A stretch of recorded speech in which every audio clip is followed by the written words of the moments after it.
Good. Well, Tony, thanks so much for doing a great job of outlining the business context and sort of conceptually what the industry is dealing with in terms of a lot of the challenges we have around the faster pace. And there we go. I guess I was loud enough just speaking. So now I'm louder. Now I'm in surround sound.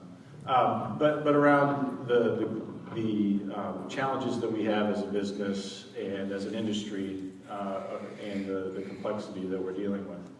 So before I get going, I did want to take care of and take advantage of a very automated response in your bodies. So you're all getting a little, I bet a little tired after lunch. So if everybody could stand up, shake your arms out a little bit, and just get the blood pumping. That is taking advantage of an automated process in your body. So now, hopefully I won't put you to sleep. So thank you very much.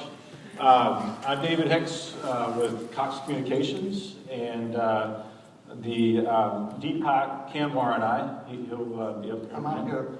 There it is. He's going to be, I'm going to be Pat Summerall for those Monday Night Football fans.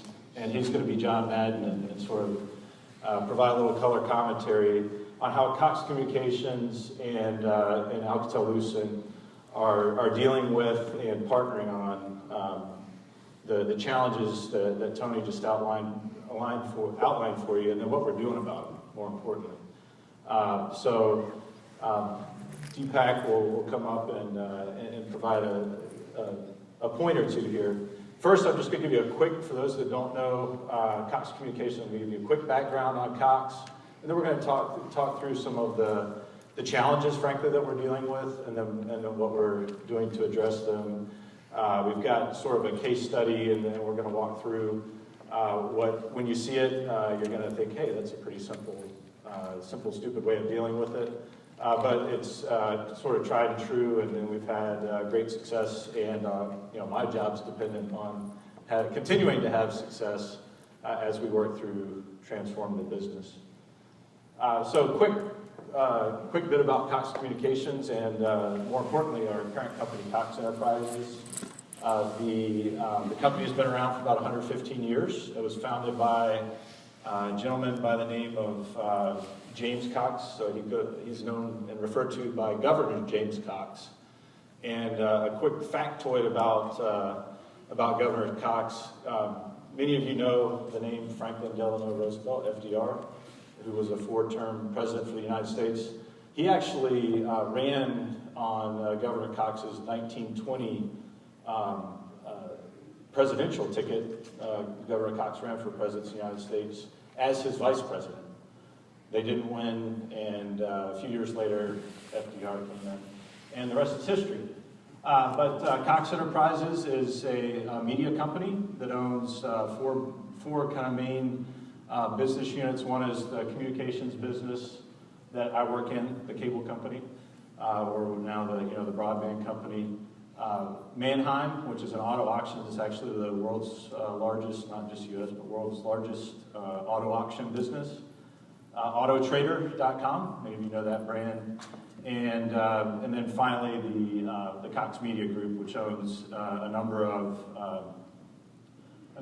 television, radio, and newspaper properties. I think our biggest newspaper property is now the Atlanta Journal-Constitution, for those that are familiar with Atlanta.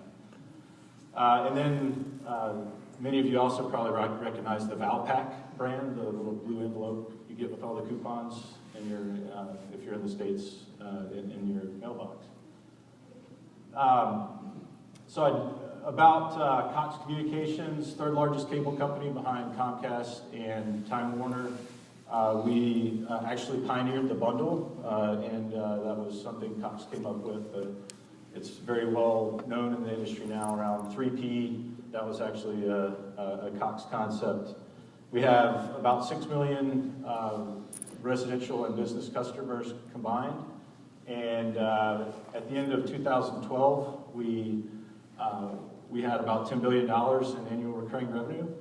One of the big challenges that we'll get into, and one of the main reasons underlying the case study and some of the industry factors Tony referred to and sort of gave us the context of, is our revenue is actually going to end the year at about $10 billion this year in 2013. So slow growth business, and we have to do some pretty aggressive things. Anytime a business is sitting flat, shareholders, in our case, the Cox family, want you to do things to still deliver the cash flow that you've committed to them. And between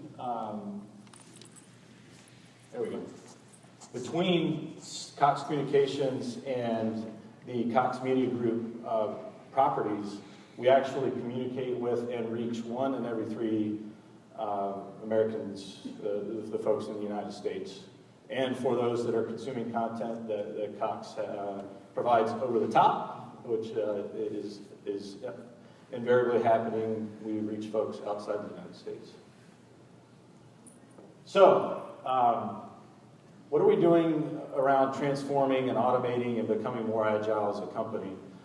We have, due to the factors that we have sort of within the undercurrents of the business and the industry, we have a number of transformational initiatives underway to deal with the fact that our top line isn't growing. One is the personalization and ubiquity of video that Tony talked about, and sort of the anytime, any place on the device that I want it, how Tony referred to it. We have a program called the Next Generation Operations Program. NGO is the acronym, of course. That's not just the TM Forum, Tony, that does acronyms. We all, as companies, do that as well. But dealing with the standardization and then automation of our workflow and processes. A complementary standardization of roles and responsibilities. As we've grown up as a company, every MSO you'll find this, and if you look at Time Warner, Comcast, and Charter, along with Cox, we're all in varying stages of dealing with this, but we grew up as a video company, and then we had a data kind of high-speed internet company, and then voice grow up within our operation. And in most cases, each one of those sort of operated in its own silo, doing very similar functions. So as the business has matured, and we have the top line revenue and OCA, the operating cash flow pressures that we have, we can't have that kind of duplication around roles and responsibilities. So really focusing on standardizing not only the processes, but also who's doing what. Tools and OSS, it wouldn't be a TM Forum talk if somebody didn't mention OSS or BSS. And then an impending transformation of our voice business. We are actually still running a very legacy voice equipment in both our voice edge network and the actual core of our voice network that we need to deal with. And et cetera, et cetera. There's many more examples of that in Cox that I could spend all day talking to you about. But all of these are intended to really automate, streamline, enable us to deliver better capability to our customers faster, where they want it, when they want it, and how they want it. So efficiency, scale, effectiveness, all those nice descriptors. So, and Tony already set this up for me. Thank you, did a great job. But the challenges and the opportunities that we have an ever-increasing product portfolio, where those ever-increasing portfolios in many cases aren't, the $35, $40 average revenue per customer that voice, video, and data were. In fact, in many cases, they don't give us any additional revenue. It's more about retaining customers. However, they do drive complexity into the environment and more stuff for my team to manage from an engineering and operations standpoint. And so you've got all this going on. You've got the need to change the engine on the proverbial plane while the plane is in the air, and continue to deliver current services to your customers and delight them while trying to sort of automate and improve things under the chassis, if you will, and try and coordinate them all at the same time. So, pretty big challenge, and then so Deepak and I are going to talk to you about what we're doing about it. So here's just a very simple sort of 2x2 that shows how we think about transformation of our business. We think of process standardization, the way, just very fundamentally, the way we think about it is, unless you have a standardized process, there's no way to automate it, right? It's virtually impossible to automate, and without consistency, you really then can't take the next step and really see the benefits of automation. So first, standardize the process, kind of simple. You do that with OSS and BSS, obviously, mostly OSS in the space that I play in engineering and operations. And then you got to measure, just as with acronyms in TM form, metrics are as important and are very, very critical to knowing how you're doing, whether you're doing what you thought you were doing, as well as you thought you intended and set out to do it. And then having consistent roles and responsibilities, being very, very careful that you don't have duplication in your operation are as important.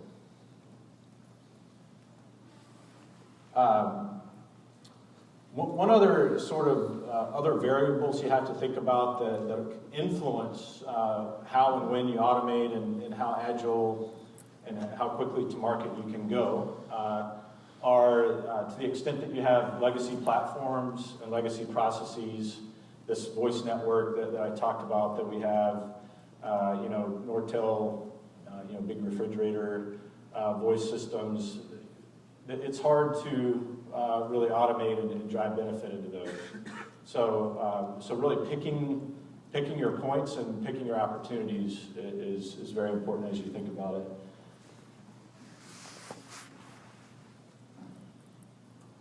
And as we talked about on the prior slide, in order to transform, it requires coordination. Technology and the technology platforms that we operate aren't the only place in the business, as you all know, that we have pressure. Our customer care folks, our customer care partners, our field services partners, sales, marketing, they're all undergoing transformation. They're all dealing with the pressures Tony outlined and talked about. And coordinating how we deal with those is absolutely critical. So here's a few examples and sort of how we talk about these at Cox. I mentioned earlier our next generation operations program in the ENGO program. That's really the brand, if you will, the moniker that we and how we refer to standardizing our processes.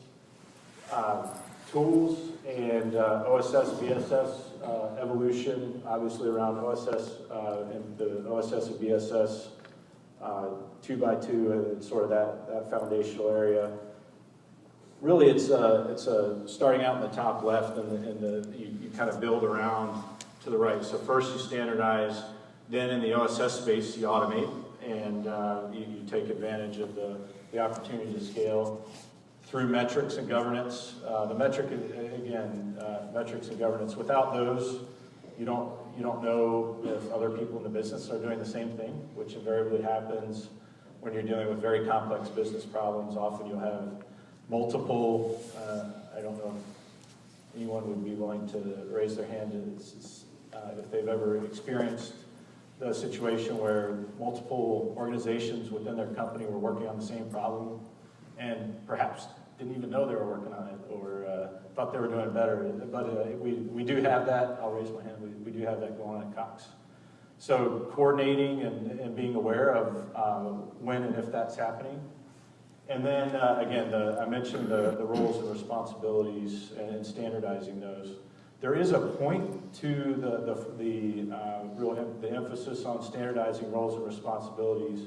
To the extent that you can do that, that really drives the conversation of, hey, can we really scale this beyond, for instance, within CCI, within Cox Communications, we currently have 6 regions where we have engineering and operations functions. And when you standardize and then standardize who's doing what, you can then make business decisions around things like, hey, can we scale this into our corporate headquarters? Can we scale this into different regions? Can we scale it to a lower cost market? Those kind of things are around scaling operations and scaling functions that I'm sure all of you have done in your career.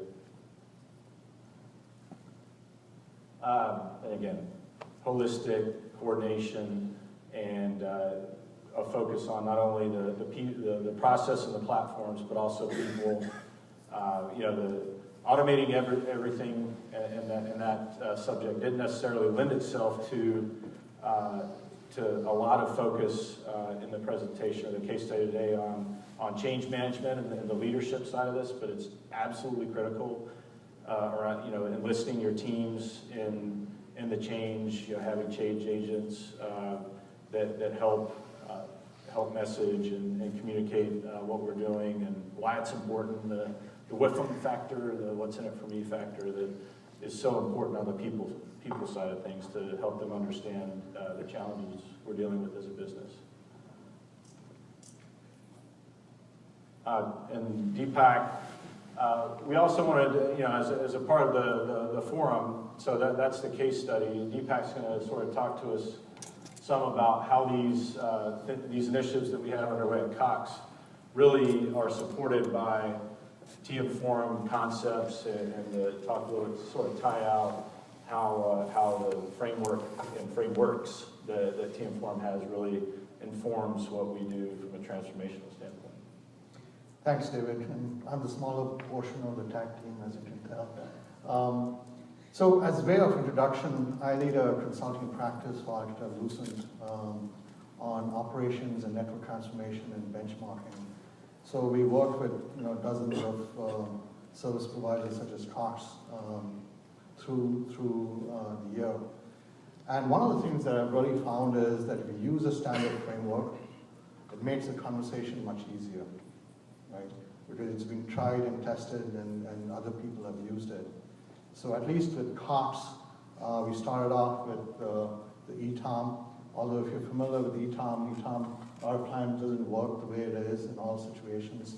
So we pull and push and extend it a little bit, whether you want to call it ETOM Plus. And every service provider we work with ends up giving it their own name, but the underlying infrastructure is very, very similar. And to me, it's a great starting point because then everyone in the organization speaks the same language.